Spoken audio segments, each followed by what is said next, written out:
Is pain holding you back? Bowen Therapy with Panacea Healing can change that for you. It's never too late to recharge your health, career, or purpose. You have the power within yourself to change what no longer serves you, taking your life and health to another level.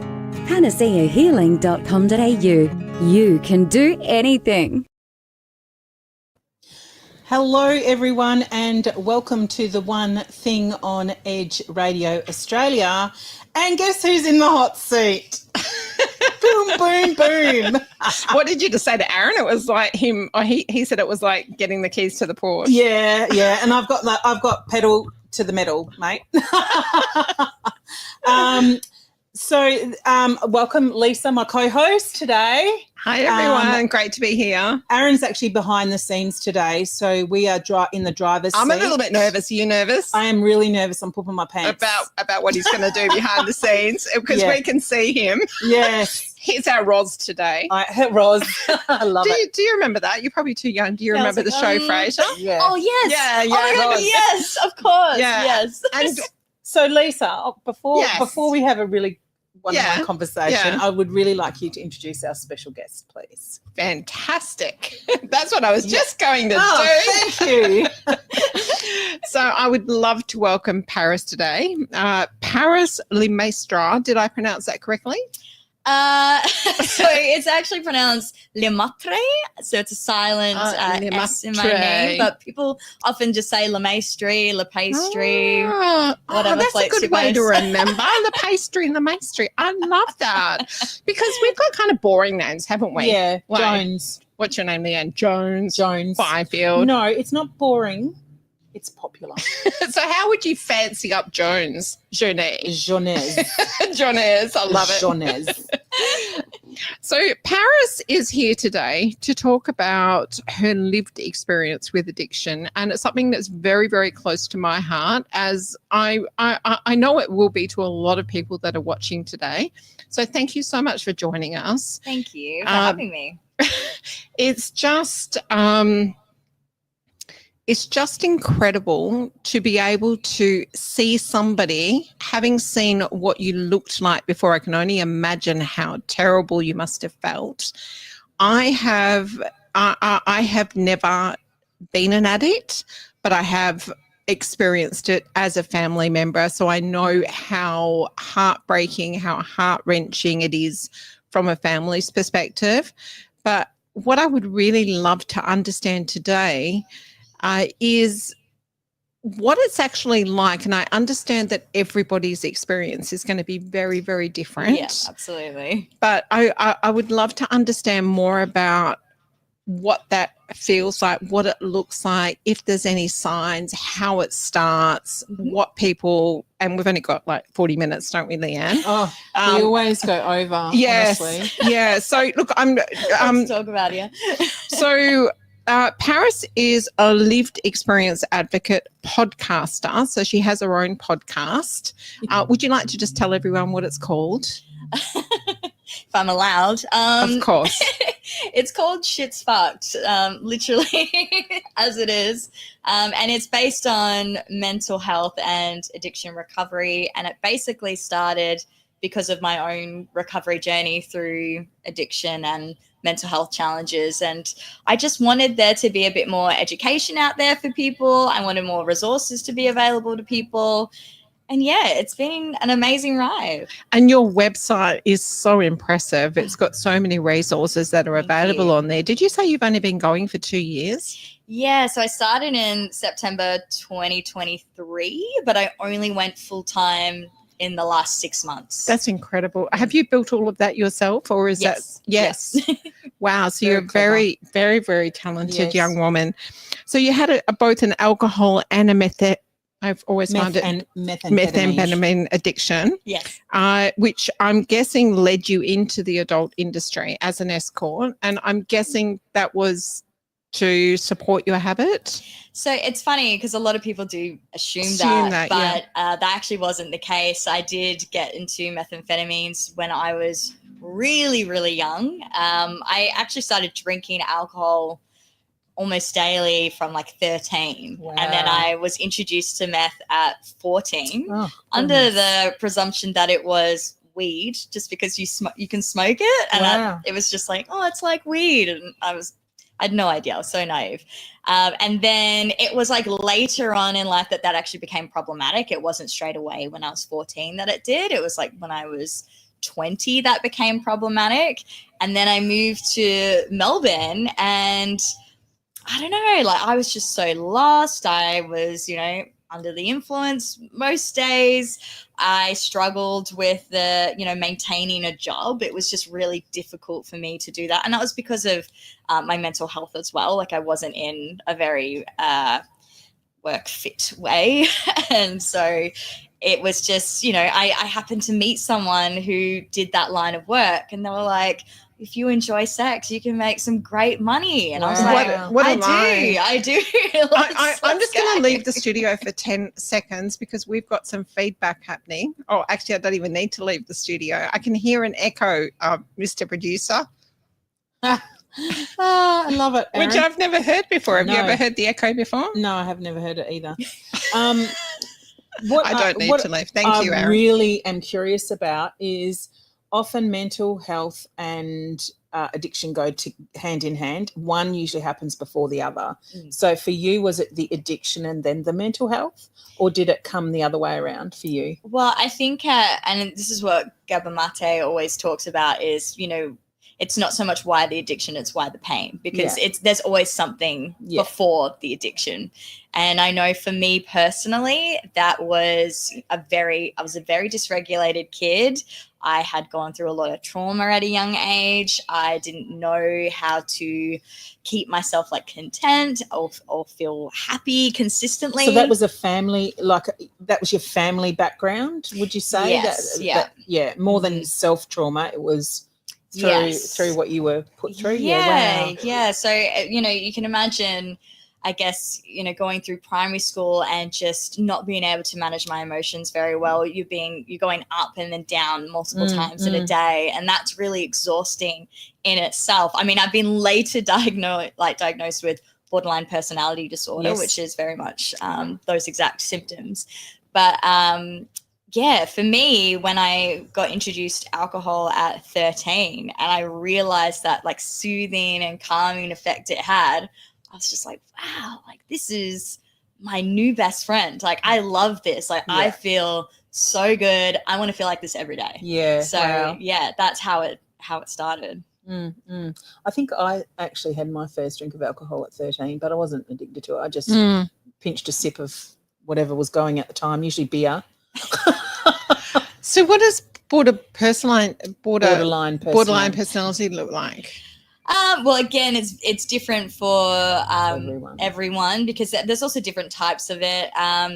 For me personally, it was just the constant fluctuates of mood. I just couldn't stay at a steady emotion for a very long period of time. Like it was really difficult and just really, really exhausting. And it was kind of like I felt things in a really heightened way. So if someone was upset with me, it was like, oh my God, like my world is ending. Like it was really extreme. Yeah. So it was really, really difficult to navigate that. And, that was still going on into my adulthood. Like I still struggle with that some days, but, now I've learned a few more tools to deal with it. Is that more about what people think of you or you picking up on other people's emotions? Picking up on other people's emotions. Okay, so that's what we would call an empath. Yes. Right? Yeah. Okay. Yeah.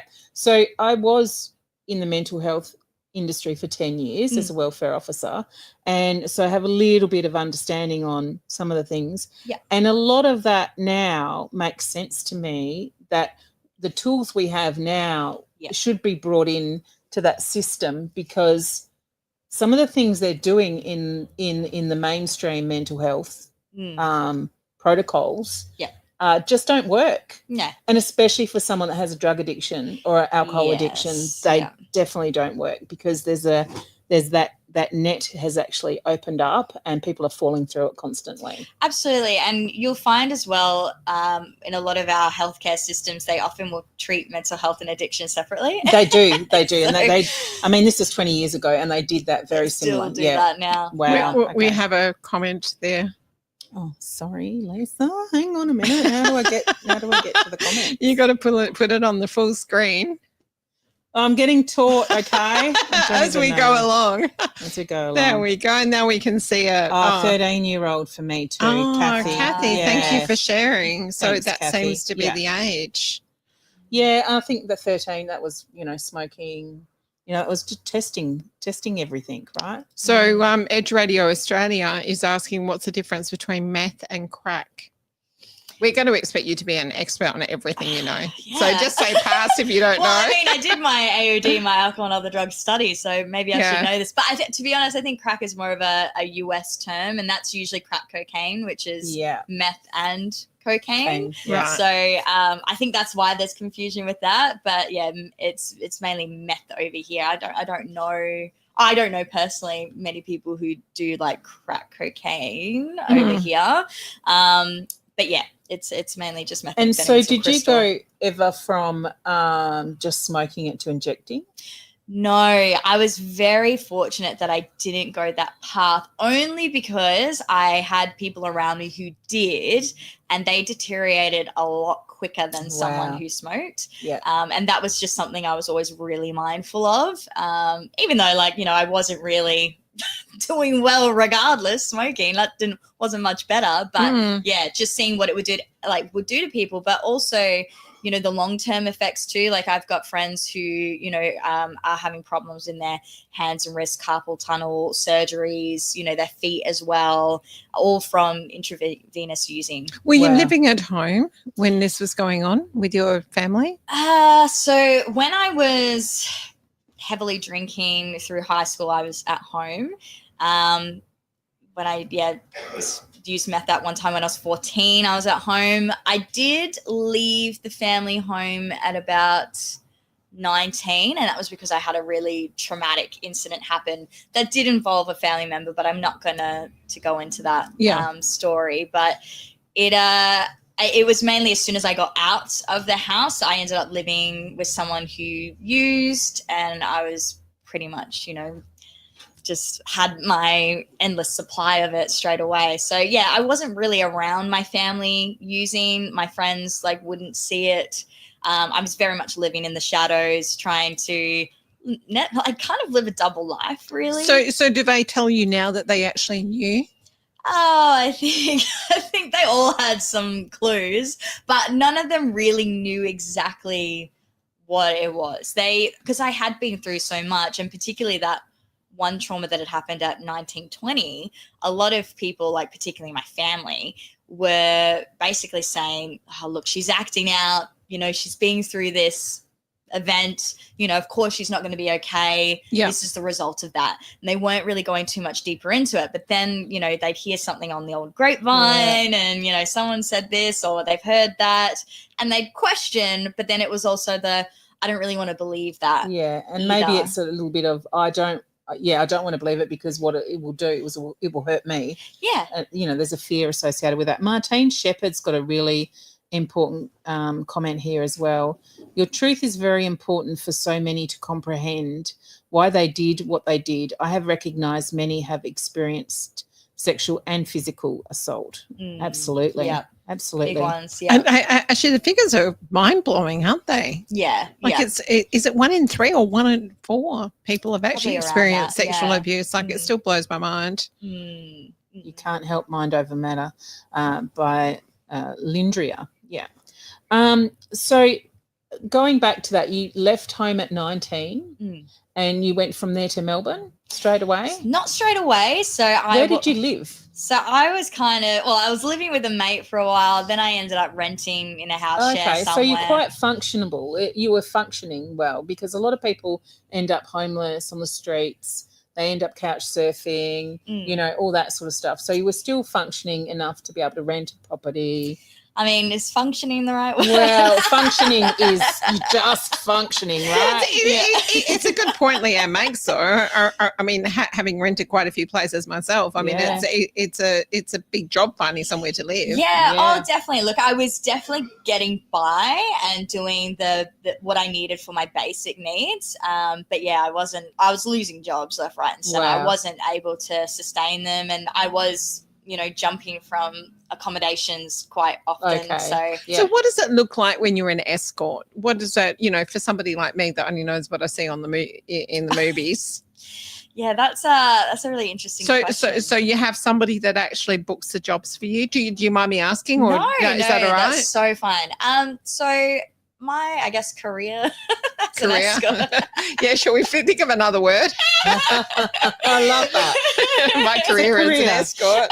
It's like woman in red, lady in red. Well, it's the oldest. Yeah. It's the oldest tradition, isn't it? Yeah. I mean, it is. It is. Yeah. I mean, we got some hard workers out there. Yeah. It was honestly, it started with an agency because I kind of have always been a little bit of an entrepreneur, to be honest. Always had that mindset. Love that.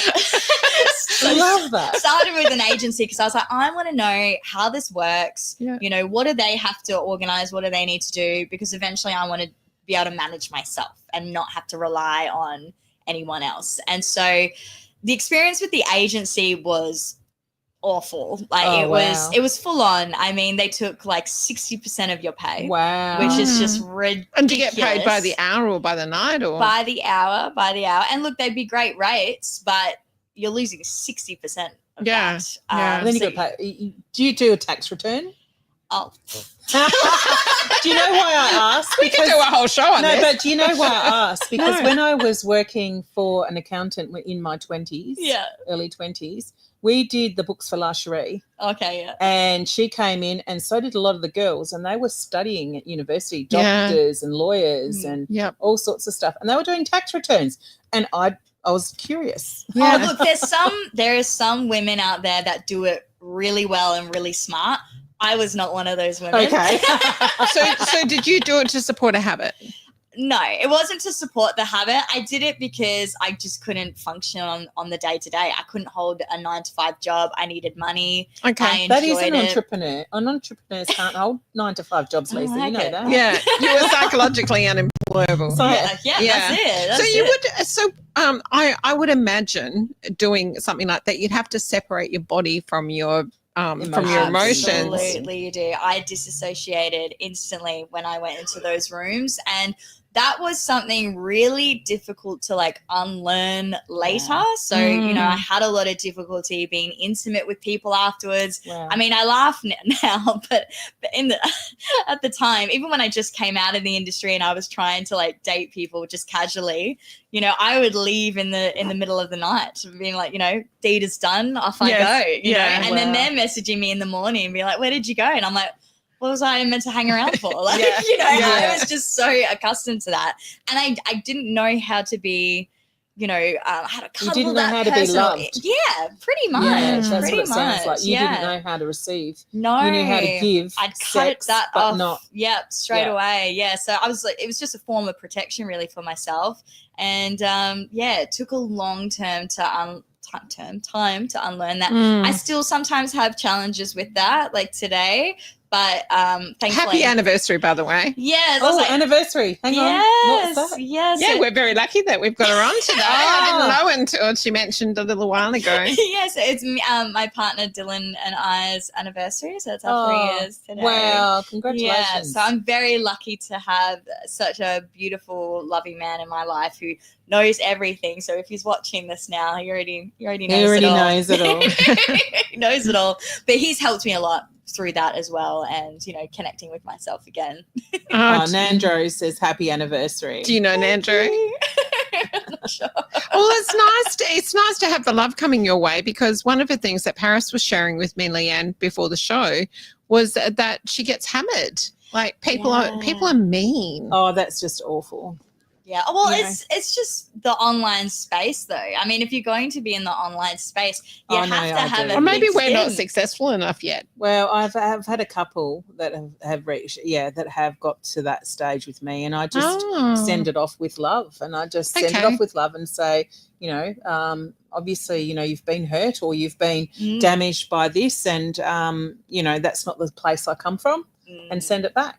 Yeah, I actually used to get, quite butthurt when it would first start happening. I mean, I've had a lot of backlash just from my past in addiction. Yeah, There's a lot of people that still don't understand that. They're still very much, I still get called a junkie sometimes. I had people messaging me telling me to like myself, Oh, yeah, and that's terrible. yeah, but you know what? It used to upset me. But then my partner said, if you're going to be in this space, you need to have thick skin, and this is not about you. Like, this is about absolutely about them. Yeah, it so is, he's like, 100%. don't even respond to it. Don't give it any oxygen. Like, just block and delete. And so that's what I started to do. I just switched my mindset, and it just made me realize, there are still so many people who are very uneducated in this area. So, it was just something that I had to really think about and take on board and not take it personally. So Nandro says, might know me better by Ferg. Oh. Love Prairie, heart on her sleeve, amazing Thank person. That's lovely. Love I that. was like, Nandro. Who the hell is Nandro, love that. Yeah, thank you for watching. Bless him. So your partner, how did you meet? Funny story, on a wine tour. And I was Oh, actually wow. I was with another partner at the time. too. Okay, I was well, like, all right. yeah. What's his day. name again? His Sorry? name's Dylan. Dylan. No, nice. Dylan smooth. sounds like a very wise man, doesn't he? Yeah. He is Yeah. a wise man. He really is. He did a smooth move at the wine tour. Oh, I love it. So, what does Dylan do? Does he supports you obviously in everything that you do? Yes. Is he mainstream or is he entrepreneurial? He's now just stepped into the entrepreneurial space. Way to go, Dylan. Yeah, so he's now, he's actually a Friggy, so he does aircon. Yeah. He started his own business, Cool Guys Air Conditioning. Okay. Everyone out there. Nice little plug there for Dylan. Cool Guys Aircon, yeah. And does he live up north of the river as well? Yes, he does. Yeah. Yeah, so he does mainly north of Perth, but he will come down to the city and the southern areas if need be. Yeah. Oh, Yeah. wonderful. So what I wanted to ask was and it might be a really dumb question, Nothing's a dumb question, Lisa. but so as far as addiction is concerned, like I know, and this is going to sound really, really trite, but I know what it's like when I used to have that time of the month and I would get in my car and I would go down the shop because I had to have chocolate. Mm-hmm. Like the craving was that bad. Yeah, cigarettes, same. Mm-hmm. Cigarettes, yeah, cigarettes the 30 same. years smoker. So Yeah. it was like you find whatever you can just go and get through. Yeah, Mm-hmm. because you're not going to live. No, you that's don't. right. Yeah. Exactly. Yeah. Yeah. Mm-hmm. Mm-hmm. So is that The same experience? Yeah. Yeah, very much so. I mean, particularly with meth addiction, what I found was when I would get the cravings, like physically, the best way I could describe it was I felt like I was jumping out of my own skin. And the only way to stop that sensation was to have a fix, but technically you can write it out, but in your head in that moment, it's like, I cannot push through this myself. Like, it's too hard. And then you convince yourself there's no other way to get through it. okay? So when you have the hit and you go high, is it like an orgasmic experience, or is it just taking you back to normal because you're addicted? You definitely still experience a high. Okay. I wouldn't say. I mean, there is such a thing as like chemsex, so meth can really enhance the feelings of like pleasure. Yeah. So that, I guess that's where maybe some people think about it being like orgasmic and that using that type I've just of term. always wondered why people would want to do it. I mean, well, with methamphetamines, it absolutely floods your dopamine receptors. So Okay. you are just on a different level of pleasure. Like, you just feel so, what's the word? Because I don't even know if happy is the word. You just feel Euphoric. Yeah, euphoric is probably the best word, but Okay. that doesn't stay, because then it goes into this weird space of, I don't know, you just start to feel like you're just buzzing, you're going a bit too fast, and then things become, it just doesn't feel as nice. So, I mean, initially when you first use, you will have an experience that you will never be able to experience again. That intensity isn't going to be the same the rest of the time. Ever again. No. So if you're going to do this, do it on your deathbed. Do it once. Do it once. Do it once. We'll and do never it again. together. Yeah, on your deathbed. Yeah. I Thelma think and we've got Louise another comment on there. Meth. Oh, Lisa. Oh no, Leanne and No, Leanne but and Lisa's Lisa commented. yeah, Leanne and Lisa on Meth. Okay, hang on. Lisa from, it's up on the screen. Your assistants put it there. Oh, just gosh. the amount you need to take over in time. increase. Yeah, it does. But I also find, I guess with meth addiction, it is such a strong drug that still even small amounts are going to, last over 24 hours. I mean, it's a really, really intense drug. And to come off it, you need at least 3 days for it to fully be out of your system. And this is a problem that we've got, isn't it? That we don't have enough rehab facilities for people to go to. Yes. I mean, well, it's a layered problem because it's also the preventative as well, and it's teaching people how to be a bit more emotionally intelligent so they understand how to regulate themselves without having to go to these quick fixes and self-medicating and self-soothing. So how did you come off it? How did I come off it? Yeah, that's really and which one did you come off first? Was it alcohol? Was it meth? It was meth it first. Prostitution? Was it chocolate? No, well, chocolate is still a goer. Actually, let me think. It was the escorting first. Yeah. And then because I'm What made you stop escorting? Maybe a really ugly man. Old. Oh, there was plenty of those. That's what I was going to say. Were there smelly ones? I really want to new I mean, to be people honest, that need to shower. To be honest, I've had some really amazing experiences in those spaces because I did get paid the higher rates. I'd be the classy escort, if you will, so the more expensive one. So you'd meet all sorts of different kinds of people and, go to amazing places. I mean, I was taken out to Crown, going in rides and, Ferraris and things like that. Okay. So definitely was experiencing that side of it. Was it like Pretty Woman? They didn't actually want anything at the end? Look, some of them, but that would be 15-10%. Yeah. The rest definitely wanted something. So but what was the question again? I know, we just went off track. We do that a lot. Sorry. Stopping meth addiction, yes. Okay, so I stopped stopping escorting first. Yeah, so I and stopped that. I think you asked why. Sorry, I'll be quiet this time. Yeah. Not an ugly man. Oh my God. She's taken over my position of button in. Well, I'm not butt naked. No, not butt naked. So why did you decide to give up escorting? I think because I knew it was fueling my addictions as well. As much as it wasn't the reason to support my habits, it was fueling it at the same time because I would see a lot of people that, would do meth and even cocaine was a big one as well. And it's funny, I came across doctors, lawyers, people that you wouldn't think are doing these types of drugs. It's interesting. Very interesting. So it was just Please don't tell me surgeons are on it. Watch out. Honestly, you would be shocked. Yeah. You would be shocked. But so it's that was kind of something that I had to look at because my life was just falling apart. Particularly, I had a lot of rock bottoms, but I'm a really slow learner. So it wasn't a rock bottom happened and then I was like, yep, I need to change my life. This has happened. This is terrible. Let's start again. It was each time it happened, a slow shift in perspective happened. Another seed was planted. So slowly decided, okay, escorting, that's starting to really impact my life. It's messing up my routine. I'm staying up late at night. I'm doing a lot of drugs. This is not helping me stay away from it. And then eventually I ended up in a psych ward because I was doing too much meth and I was getting into drug-induced psychosis. So I then became... Which one did you go to? St. Vincent's Hospital in Melbourne. Okay. Yeah. All right. And who put you in there?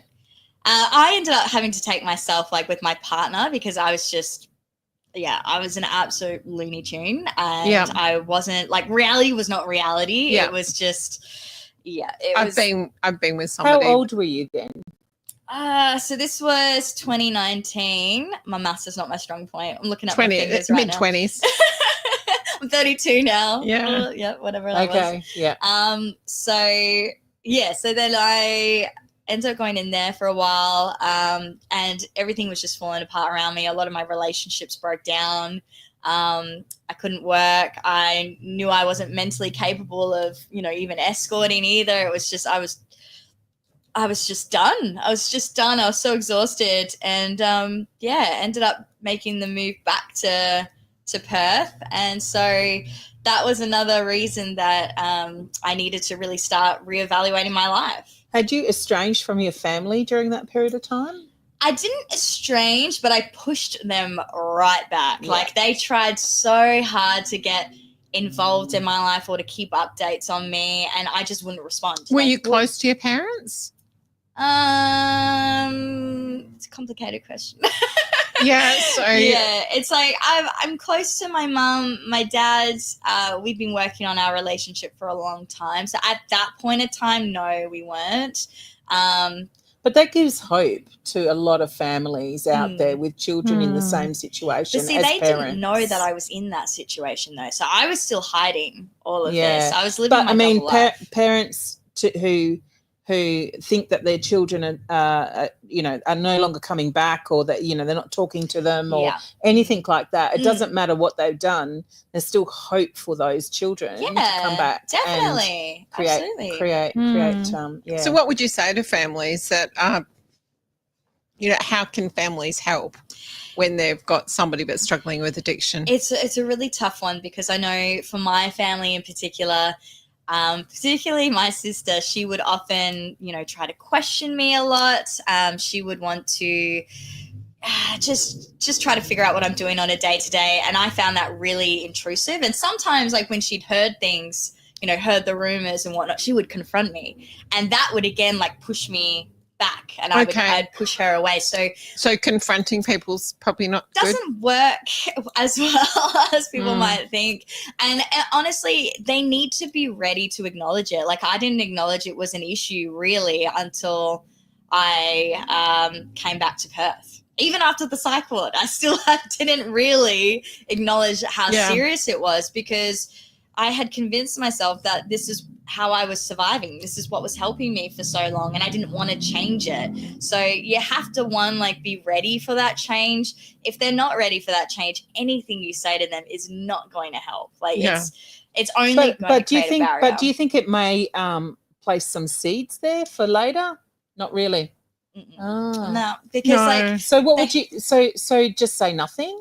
No, I think you can obviously express your concern and let them know that you love them. But this is the tricky part, because you've got to set boundaries for yourself as well. Because I mean, it's very taxing on the loved ones going through it, because they're watching, their loved one go through such hardship, and well, they ending up often in psych wards. I can tell you from experience, they often think they're going to die. Yes, yeah, and my family thought the same about me, as well. So it's very stressful. It's quite traumatic as well for the family. It's not just the addict that's going through that trauma, but we won't see that at the time. There's no way you can make us see that at the time. We're too far in this hole. We'll see it later once we've climbed out of it, but not in the hole.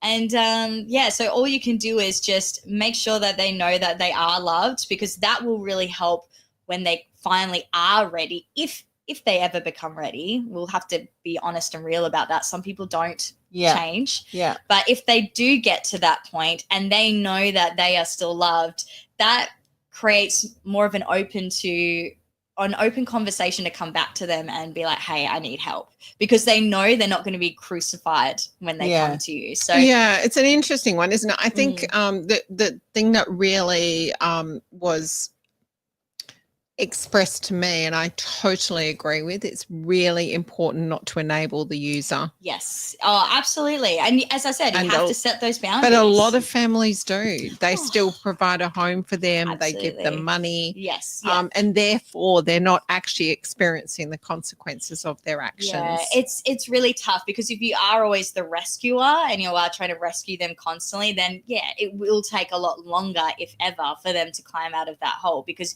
you're teaching them that you're always there to pick them up out of it. So they're not learning how to do that on their own accord. But it's hard as well, because it's like you don't want to shut people off completely, because it can be life and death as well. So it's like it's a really fine balance in knowing where like your boundaries are and knowing what you need to do to protect yourself, but then also, you know, sharing kindness and compassion and love to this person as well. But it's also protecting other members of the family as well. Yes, of course. Yeah. Because absolutely. the lengths that some drug addicts go to. Oh, absolutely. Yeah. Can you remember what your worst day was? My worst day. There was a lot of those days. There was a lot of bad days. Yeah. I don't suppose you got days. up early, stayed in bed.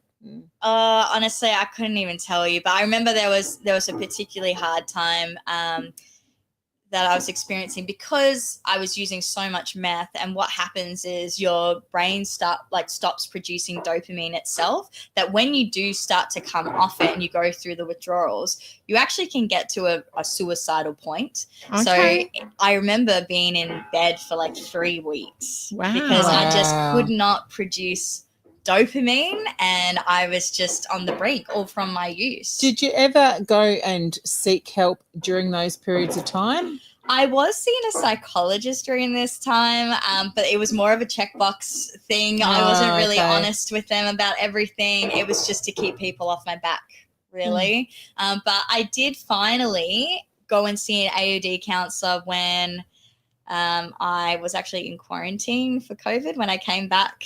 Oh, wow. That's our favourite topic around here. That's a pretty funny story if we've got time for it. Yeah. Probably not. Have we got time, Mr. Producer? Why not? Okay. All right. It's funny seeing him out. I know. I wanted to wear his hat. He wouldn't let me. I just want to acknowledge Debs, because I want to acknowledge people who are commenting, and I really think it's great. There's been a lot of happy anniversaries, by the way. Truly, you have to be ready for a change before it can happen. Yes, and I think that's really, really important. So now tell us about the COVID story.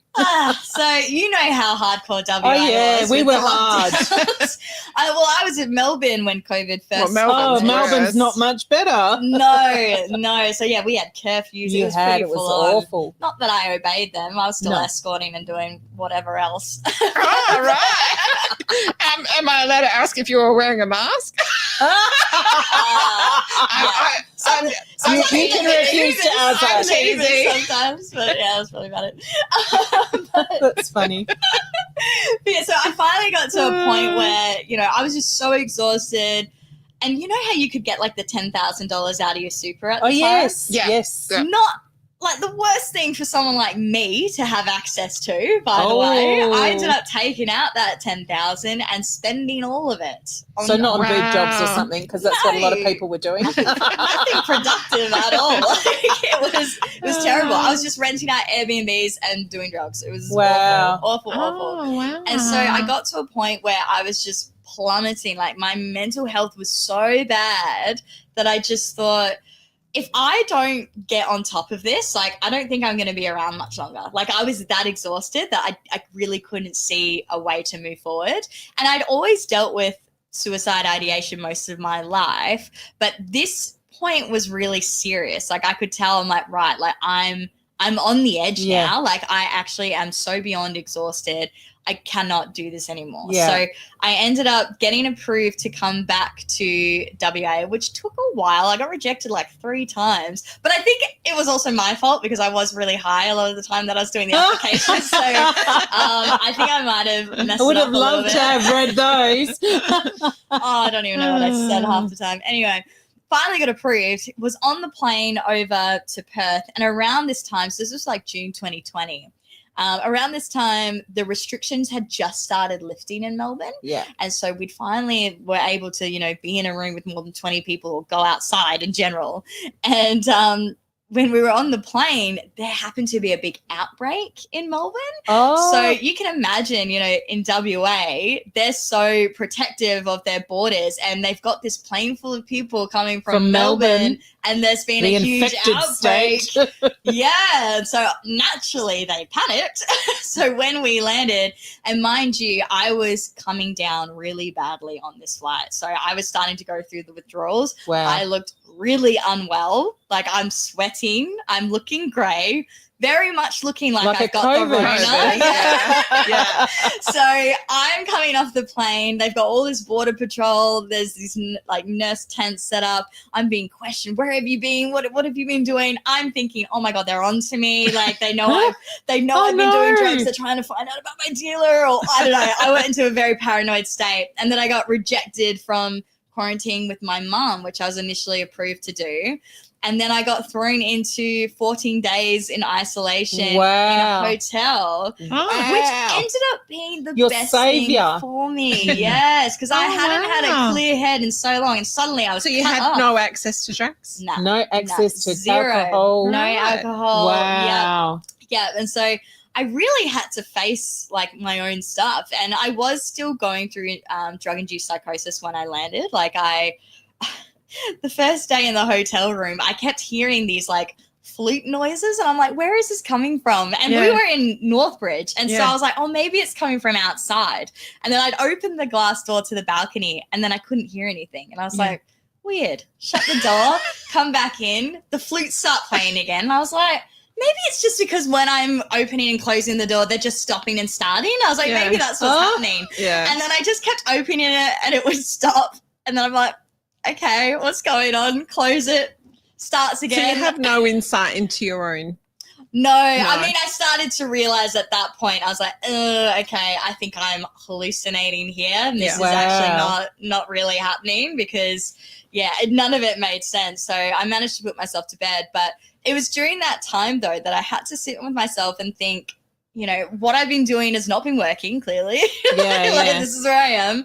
And I ended up calling an AOD counsellor while I was in there and organised my first appointment with an AOD counsellor. Oh, that's so good. Yeah, while I was in I've always quarantine. said that, and this is something that I actually wanted to create. This is during the time I was working in mental health, particularly, not an island, but maybe somewhere in the middle of Australia, a station, right, where people who have addictions go.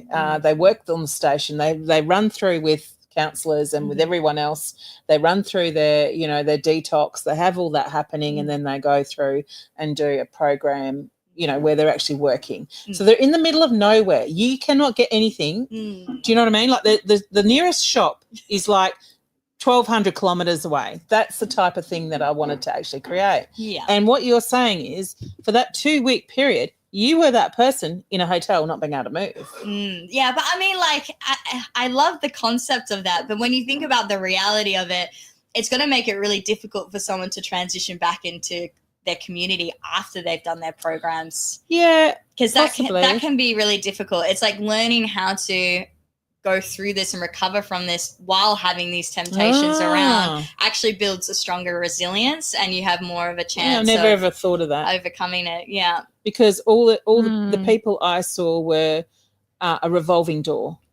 Yeah, of course. They would go into places where, and it was just a revolving door. I think the people that I know that actually did it really well was Shalom House. Yeah. But I don't. The other ones were just ticking the box as well. And it's also it's those core reasons why they're using it in the first place. That's what needs to be dealt with. That's what it needs to be dealt with. If they're not dealing with that, then they're going to keep going back to it. Because for most cases, it's self-medicating, isn't it? It is, absolutely. I would say 90%. And I loved if we go, actually, just before I say this, we will be wrapping up soon. So if anybody wants to ask any questions, please do so. Yes. So it really painted a picture for me when you explained that the alcohol just felt warm, and I don't know whether Like a you use the giant word hug. like home, pardon? Like a giant hug. Like a giant hug. Mm. Like remember I told you on the way here I picked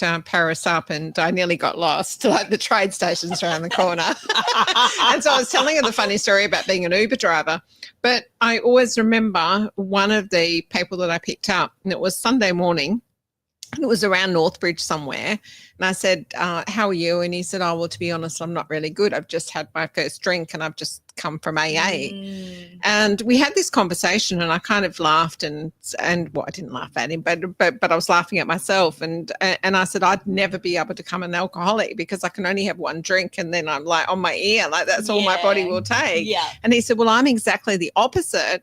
He says, I have one drink and it lights me up and I'm ready to party. Like it wakes him up, whereas it puts me to sleep. And I didn't understand that. Oh, I guess that also can come down to people being quite different in a neurodivergent type space. Like, so a lot of people with ADHD actually suffer with addiction, and it can often be that. So for methamphetamine, right, it actually calms them down rather than sends them off higher. Yeah. And then it's the same for alcohol. Alcohol is usually a depressant, but it might lift them. So it just depends on how our brains are wired as well. Yeah. I'm sure it used to be so much simpler.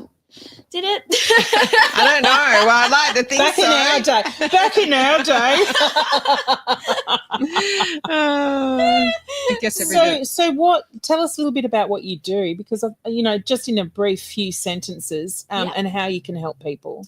Yeah, so I've got the podcast, Shit's Fucked. So there's, plenty of episodes on there. I interview a lot of people who are either working in the sector, so whether that's mental health or alcohol and other drugs, or it's other people who might bring in different healing practices like coaches, people who do breath work, like NLP, all sorts of different things. And then there's also the lived experience as well, who share their stories and what they've been through. So that can give a lot of people some different perspectives on, what might work for them. Like maybe they could give that a try, and also provides a few more resources and support too. And I'm also in the middle of launching a new business called Your Recovery. And that is launching in a couple of weeks. I've done my alcohol and other drugs studies and my mental health studies. And I've done my suicide intervention training. I've done mental health first aid. Yes. Oh, perfect. Yes. Just get a little shout out for mental health first aid. Naloxone training as well, first aid training.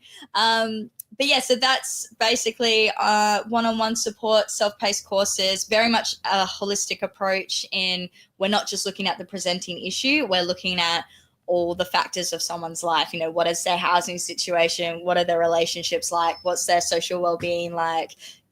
What is their education like? All sorts of different factors that can contribute to that presenting issue. We're going to look at all those key pillars. Wow, that's amazing. Because we are very complex creatures. We are, and our systems today are not designed to deal with that. It's very much that we'll deal with the one thing, we'll slap a Band-Aid on it, crisis response, off you go. There's not, like, we're starting to get a bit more preventative care in now, but I still feel like there's a lot of segregation in our systems here. There's a lot of associations that still don't work alongside each other. It's just, it's really difficult. Yes, yes, I agree. So our time has run out, I think. So I just want to end on this note. I think it's Lisa again. You're amazing, Paris. Thank you for all you're doing and offering. Oh, thank you, And I Lisa. think that really summed it up really well. Lisa L, not this Lisa, but Lisa L. I'm Lisa B. Lisa B. We know who Lisa L is. Thank you for tuning in again, Lisa. Yeah, thanks, Lisa. You actually are one of the biggest supporters of this program. And to you, Paris, we want to really thank you for coming in and sharing and being vulnerable, with your story. Oh, my pleasure. And I think that in turn will help so many others. Absolutely. And I think it's an important message. Thank you so much. Very It's much been so. fun being here. Yeah. Thank you for coming on. Wonderful, everyone. And thank you. And I'm going to end that now.